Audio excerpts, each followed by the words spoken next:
डॉक्टरांनी फोन न उचलल्याने संतापलेल्या सत्ताधारी शिंदे शिवसेना नगरसेवकाने केडीएमसीच्या शास्त्रीनगर रुग्णालयातील डॉक्टर व कर्मचाऱ्यांना सोमवारी रात्री मारहाण केली। शिवसेना नगरसेवक रमेश म्हात्रे यांनी ही मारहाण केली।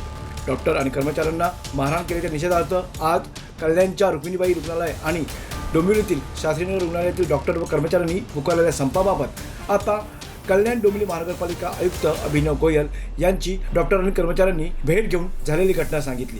या प्रकरणी आयुक्तांनी संबंधित डॉक्टरांना पोलीस स्टेशनमध्ये गुन्हा दाखल करण्याच्या सूचना दिल्या आहेत। तसेच या प्रकरणी आपण पूर्णपणे डॉक्टर आणि कर्मचाऱ्यांच्या मागे खंबीरपणे उभे असल्याचे सांगितले। तसेच याबाबत गुन्हा दाखल करण्यासंदर्भात पोलिसांशी देखील बोललो असल्याचे आयुक्त यांनी सांगितले। पाहूयात अभिनव गोयल काय बोलले।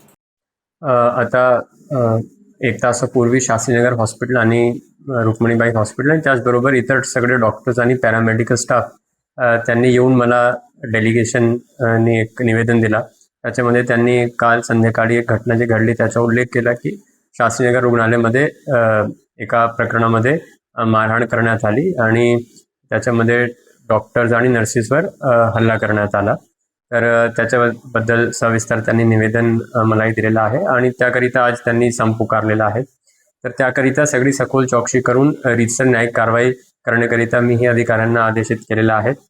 पोलिसांबरोबरही चर्चा करून जे काही पुढचे पाऊल आहे ते प्रशासनामार्फत उचलले जातील। त्याचबरोबर जे कायमस्वरूपी काही आपले हॉस्पिटल्स बळकट करण्याची कारवाई आहे त्याच्यामध्ये आणखी सिक्युरिटी प्रोव्हाइड करायचे किंवा एखादा पोलीस चौकी हॉस्पिटलमध्ये उभारणी करायची त्याबद्दलही प्रशासन कारवाई करण्यासाठी पाऊल उचलेल। आणि डॉक्टर्सला आणि पॅरामेडिकल स्टाफलाही विनंती केलेली आहे की सध्या आपत्तीचे काळ असल्यामुळे त्यांनी संप माघारी घेऊन परत काम सुरू करावं आणि प्रशासन पूर्णपणे जे काही न्यायिक पद्धतीने कारवाई आहे ते करण्याचा प्रयत्न करणार। जेव्हा डेलिगेशन आला ते ज्या डॉक्टरांवर हल्ला करण्यात आलेला तर त्यांनाही आम्ही सांगितलेलं आहे की त्याचा नोंदवा आणि पोलिसांबरोबरही चर्चा करून त्यांना योग्य ते न्यायिक मदत कसे भेटेल ते प्रशासन प्रयत्न करत आहे।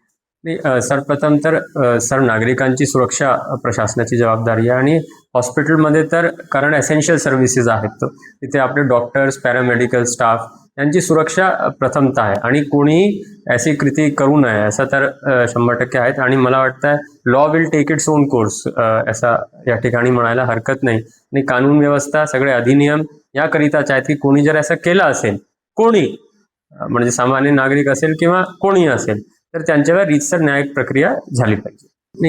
हे मी सांगतो की NICU अगोदर आपल्याकडे नव्हता। आता शास्त्रीनगर हॉस्पिटलला मागील 1.5 वर्षापासून आपण 10 बेड NICU आणि 10 बेड PICU ते सुरू केला आणि आता फुल कॅपॅसिटीवर चालत आहे। म्हणजे जे क्रिटिकल पेशंट्स अगोदर आपण घेत नव्हतो आता ते NICU PICU मुळे आपण तिथे डिलिव्हरीज आणि बाळांना पण ठेवत असतो। सध्या कधी कधी तर फुल चालू असतात म्हणून काही पेशंट्सला आपण वेटिंगवर ठेवतो किंवा काही पेशंट्सला आपण वसंत व्हॅली किंवा इतर ठिकाणीही रेफर करत असतो।